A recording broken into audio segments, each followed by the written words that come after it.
I don't have my iPad or ouch, or my there's my Patreon. Alright.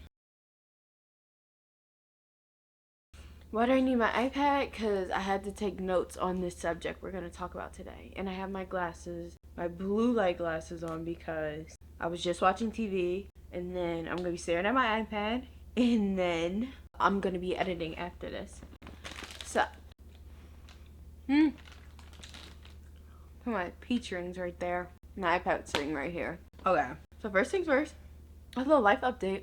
The other night I couldn't sleep because I kept having, I had one nosebleed and it lasted for like maybe 5 minutes. Like it would not stop leaking. Like it just kept leaking and kept leaking and kept leaking and kept leaking. And it was like 12 something in the morning and I just had to use the bathroom, and then all of a sudden like my nose was wet, so I'm like, oh, let me see why it's wet. Then I go and my nose is bleeding, and it just kept going, it kept going, it kept going, it kept going. I had to wash my face, and when I was washing my face, like trying to stop it, it just kept going, and yeah, and then all of a sudden it just wanted to stop, but it was like legit just dripping. But anyway, okay, what's the purpose of this video today?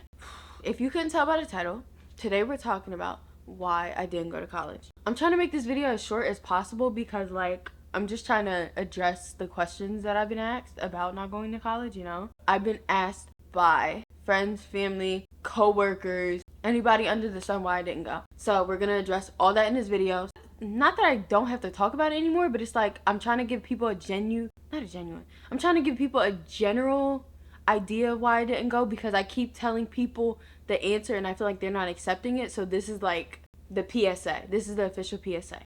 I had to write notes on this because I tend to rant a lot and I can't keep myself on the same subject that I was on. I had to list first the 10 reasons why I didn't go. There's like maybe 1,000 more, but these are just like the 10 that I can think off the top of my head. So here are the reasons why I didn't go to college. One, school makes me anxious. School has made me anxious from a young age, and like I remember like elementary school, I was good at school, don't get me wrong, like straight A's all through elementary school. Then I had A's and B's all through middle school and high school. So it's not that I wasn't bad at school, but like tests used to physically make me anxious. Like I used to scratch a lot, and then I would pick like with my hands and stuff. It was just bad. High school made me really anxious, so I don't see myself putting myself back into the anxiousness again, if that makes sense. Like I finally escaped, and now to put myself through 4 more years of anxiety just didn't make sense for myself. 2, I couldn't decide a major. And I couldn't decide a major because I just didn't have a passion in school. Like I was good enough to get A's and B's in every subject, but there was no subject where I could say like that was my all-time favorite. And I used to say like, oh, I love science, I love English, but I never would say this was my favorite subject because I didn't have a favorite subject. Like it just, nothing really stuck out to me. It was just a no. It was a no. And I feel like people can suggest what they want your major to be all they want, but unless you are really putting that love and that effort into it, it's just gonna feel like 10 times harder than what it really is because you are not putting your all into it. And I can't put my all into it. I couldn't put my all into a major that I know I didn't love. So instead of me throwing myself into this deep pool of, let's be honest here, a deep pool of debt, I can't. And speaking of debt, number 3, college is very, very, very expensive. Like I can barely afford, not even barely, I can't afford to take care of myself. College is thousands, tens of thousands of dollars that I don't have. I just don't. So the fact that I don't have tens of thousands of dollars to take care of myself, but I would put that into schooling to hopefully take care of myself, because college does not guarantee that you can take care of yourself after those 2, 4, 6, 8, 10, 12 semi years. It really doesn't. It doesn't guarantee any type of safety. It doesn't guarantee a job. It doesn't guarantee that you will be okay after those 4 years. You're banking on you being okay once you graduate, but it's not for sure. It's not for sure. Number 4, I didn't want to move away from home. I just didn't want to move away from home. I like my family. I like my space. I don't want to share space with a stranger. I like my family. I didn't want to move away from home. I don't know what else to say. Number 5, strangers also make me anxious Making new friends makes me so scared. Like, how do I explain it?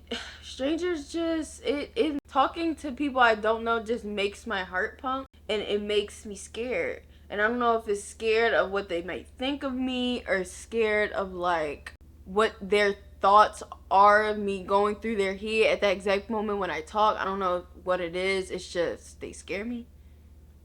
Number 6, I don't do well sitting in class. I don't. Like, sitting for long periods of time makes me want to get up and do something. Me and sitting don't do well. And also standing for long periods of time, it's not good for me either. Walking for long periods of time, running for long periods of time, doing something for a long period of time, I don't enjoy. Usually I gotta switch it up. So like, editing a video takes me between 4 to 6 hours, but that's because I can sit there for like 30 minutes, edit non-stop, and then I have to do something else. I gotta break away. I need a chance for my brain to catch up with everything that my hands just did. And then I could come back and get right back into it. So it's like, just sitting for long periods of time, I can't do. I can't do more than like 20 minutes of the same thing. Because then my brain is going to branch off into 7 other things I realize I have to do. And then I'm going to go do 2 of those things, then come back, then do 3 more of those things, then come back, then do another 1 of those things, then come back and do the last thing I have to do, then actually finish it. So 7, I might fall asleep in class. I probably would fall asleep in class. Like, reading for long periods of time makes me sleepy. Watching things for long periods of time also makes me sleepy. I just can't do anything for a long period of time. Like, physically, my brain gets tired and then I start yawning, and I could have got 10 hours, maybe 12 hours of sleep last night, and I will be bored out of my mind, ready to take a nap. 8. 11 years was enough torture for me. It really was. 11 years of sitting in a classroom was enough for me to know I don't want to go back to a classroom, and I just hope everybody can accept that, because that's just me, you know? 9, when I first came out of high school, I just wanted money in my pocket. I've had a job since I was 14, but it was like, you need more money once you're done school. I wanted more money, so I wanted to start out with a job of some sort, so I could at least have a couple dollars that I could spend here or there. I just want a couple dollars in my pocket so I can actually buy the stuff that I wanted and not just the stuff that I need. Boom. There we go. And 10. College is not going anywhere. It's really not going anywhere. There was a woman who walked into my job. She was, I want to say, in her late 70s. And she was asking me, was I going to go? And I said, I don't know right now, ma'am.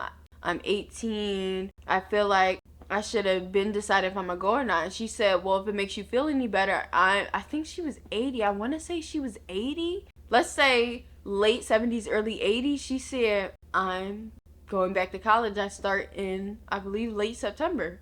And she really made me feel better about myself, because it really showed me, like, I can go at any time. It's not going anywhere. I have so many years to live, so many years to experience. You only live once. And I've truly understand that statement now. Then here's my second little iPad note, but those were my that was my list. So here's my second iPad note. On this note, it kind of gave me, like, I kind of wrote out some of the thoughts that I just had off the top of my head, and I'm just gonna read some of them all so I can stay on track with what I was trying to say and get across, if that makes sense. Alright, my bad. I had to change the camera battery because it died. This says, sometimes I have these moments of self-doubt where I think I didn't make the right decision. Sometimes self-inflicted, sometimes listening to others. Then I realized this is my life. My decision not to go affects no one but me. I thought for a long time about what to do after high school. I talked to several guidance counselors, my parents, grandparents, aunts, uncles, cousins, friends, etc. I cried in the shower, journaled about it, talked to myself in the mirror. I thought long and hard about what to do, and every time I ended at the same conclusion: making content. Every time I post a video, I have encouraging words in my comments and my DMs telling me to keep going and post more often. That's what keeps me going. There are people who have been my friends for years who don't even acknowledge the content that I put out, but that's okay. My parents have always told me you cannot expect everyone to agree with you or support you, and that used to make me sad. But now it's really motivation for me to keep going. Now, I know everybody asking, what was the purpose of this video? The purpose of this video was to show others that it's okay to stand on your decisions even when the majority does not stand with you. The moral of the story, trust in your abilities and decision-making skills. No one will have your back like you will have your back. If you know anyone who's struggling with their after high school life choices, try to be there for them. If you yourself are struggling, don't be afraid to reach out for advice or support. That was really well written. For a long time, it felt like I didn't have support on the decision until I realized the support won't always be there. So I kind of have to be my own support system in a sense. Here's a little encouraging story though. I've been terrified to take my driver's test for 2 years. I'm confident in my driving skills, but I'm not confident in other people's, and I'm terrified of failing the test. I've had my learner's permit since I was 16. Maybe like 2 weeks after I turned 16, I went and got it. I was practicing for maybe like 2 months and I just stopped. Didn't practice. And then 2 weeks ago, I spontaneously scheduled my driver's test for September 12th. Today is September 6th. 6 days from now, I will be taking my driver's test. The moral of this entire video, synopsis: if your friends are out here making decisions, even if you don't agree with the decisions, you know what I mean. Because y'all know what I mean. Not decisions on whether or not to commit something they ain't got no business. I'm talking about a decision on which college to go to. If they want to go to college, should they spend this amount of money on this object? Should they not spend this amount of money on this object? Should they move out? Please be a positive source behind them. Just be there for each other. Be there for your friends. Online, in person. This was just a video to address all the questions, all the comments. Be confident in yourself. Be confident in your abilities. And you'll go far. Confidence is key. And when you don't have that confidence, just speak it. See you guys in the next video. I'm out.